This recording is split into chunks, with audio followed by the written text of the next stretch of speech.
আসসালামু আলাইকুম, আমি নাদিয়া। সবাইকে আমার চিলি চ্যানেলে আরো একবার স্বাগত জানাই। আশা করি সবাই ভালো আছেন, আমরাও আল্লাহর রহমতে ভালো আছি। গরমে সবাই আমরা আইসক্রিম খেতে খুব পছন্দ করি। আর এই আইসক্রিম যদি আমরা বাসায় বানিয়ে রাখি তাহলে দেখা যায় যখন মন চায় তৃপ্তি করে খাওয়া যায়, আর খরচও হবে দোকান থেকে অর্ধেক কম। এখানে আমি 1 লিটারের দুধ নিয়েছি। দুধটা কিছুক্ষণ জাল করে নিব। যখন হালকা কুসুম গরম হয়ে যাবে তখন এখানে আমি 1 কাপের 4 ভাগের 1 ভাগ চিনি দিয়ে দিব। চিনিটা দিয়ে ভালো করে মিশিয়ে নিতে হবে। চিনিটা মেশানো শেষ হয়ে গেলে এখানে দিয়ে দিব 2 চামচ কনডেন্স মিল্ক। এবার এগুলো খুব ভালো করে মিশিয়ে অনবরত নাড়তে থাকতে হবে। এখানে আমি যে 1 লিটার দুধ নিয়েছি, এই দুধটা জাল করতে করতে আমি 2 কাপের মতো বানাবো। আর এখানে খেয়াল রাখতে হবে যাতে নিচে দিয়ে লেগে না যায়। যদি নিচে দিয়ে লেগে যায় তাহলে আইসক্রিমের সঠিক স্বাদ কিন্তু পাওয়া যাবে না। তাই অবশ্যই ভালো করে নেড়েচেড়ে দুধটা রান্না করে নিতে হবে। নামানোর কিছুক্ষণ আগে এখানে আমি 3 চামচ গুঁড়া দুধ নিয়েছি আর 1 চা চামচ কর্নফ্লাওয়ার নিয়েছি। এগুলো পানি দিয়ে কিছুক্ষণ গুলিয়ে নিতে হবে। ভালো করে গোলানো শেষ হয়ে গেলে এখানে আমি দুধের সাথে মিশিয়ে দিব। এই পর্যায়ে এসে দেখতেই পাচ্ছেন দুধের কালারটা কিন্তু পরিবর্তন হয়ে গেছে আর দুধটা অনেক ঘন হয়ে গেছে। আর এখানে আমি একটা মিক্সিং বলে নিয়ে নিব 1 কাপ ক্রিম।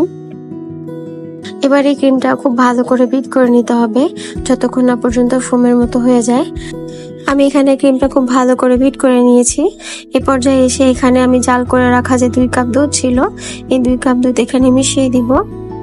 আমি যেহেতু ভ্যানিলা আইসক্রিম বানাচ্ছি তাই এখানে 1 চামচের মতো ভ্যানিলা এসেন্স দিয়ে দিচ্ছি।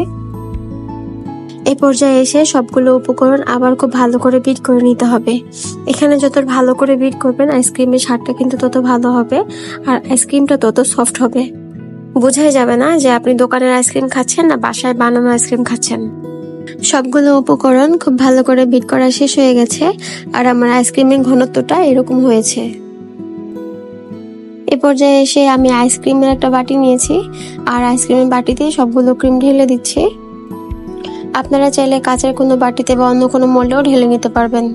এখানে চাইলে আপনারা কিশমিশ বা বাদাম ব্যবহার করতে পারেন। আমি কোনো কিছু দিচ্ছি না, এভাবেই বানাচ্ছি। দেওয়া শেষ হয়ে গেলে এটা আমি ফ্রিজে রেখে দিব 10 থেকে 12 ঘন্টার জন্য। আমি 12 ঘন্টা পর আইসক্রিমটা ওপেন করেছি। মাশাআল্লাহ, দেখতেই পাচ্ছেন আইসক্রিমটা কত সুন্দর জমে গেছে। কিছুটা আইসক্রিম নিয়ে আমি আপনাদের পরিবেশন করে দেখাচ্ছি যে আইসক্রিমটা কতটা সুন্দর হয়েছে। যারা এখন আমার ভিডিওটি দেখছেন তাদেরকে অসংখ্য ধন্যবাদ। ভিডিওটি দেখতে দেখতে আপনাদের যদি ভালো লেগে যায় তাহলে প্লিজ একটা লাইক দিতে ভুলবেন না। চাইলে আপনি আমার চ্যানেলটি সাবস্ক্রাইব করে রাখতে পারেন। আর যারা অলরেডি সাবস্ক্রাইব করে রেখেছেন তাদেরকে অসংখ্য ধন্যবাদ। যদি ফেসবুক থেকে আমার ভিডিওটি দেখে থাকেন তাহলে পেজটা ফলো দিয়ে রাখতে পারেন। আজ এ পর্যন্তই। সবার সুস্থতা কামনা করে আল্লাহ হাফেজ। আসসালামু আলাইকুম।